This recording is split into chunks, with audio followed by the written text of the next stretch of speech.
Hello mga kaigsoon, may gabi. Diya sa Revelation chapter 13 verse 18 nagkinahanglan tag wisdom and understanding.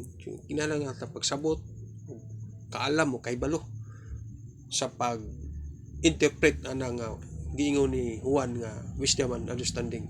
So kanang word nga corona, kung natay kahibalo ana, kaalam, 666 na siya. Atong kwintahon. Daraw, the word corona. Corona. Unya, ang letter C, 3 na siya. 1, 2,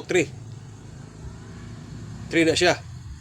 Ang letter D, ang letter O, 15 na siya. Magsugod ka sa 1, 2, 3, 4, 5, 6, 7, 8, 9, 10. Ana. E, B, C, D, E, F, G, H, I, J, K, L, M, N, O. Pagkabot sa O, 15 na siya.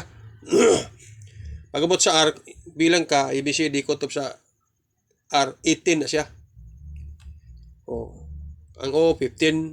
Ang N, 14. Ang E, 01. So, atong bilangon 8, 16, 21, plus 4, 25, plus 1, 26. 26, karito. Karito. 1, 2, 3, 1, 2, 3, 4, 5, 6. So, 6. Atong bilangon ang word nga corona. 1, 2, 3, 4, 5, 6. So, diara. Di ba? Bilangon natin rin. 3, 5, 16. 21. 25. 26. Karito. 1, 2, 3, 4, 5, 6. Na, 6. Yang ang word corona atong bilangon, ang letter 1, 2, 3, 4, 5, 6. So, 666 ang resulta may gala.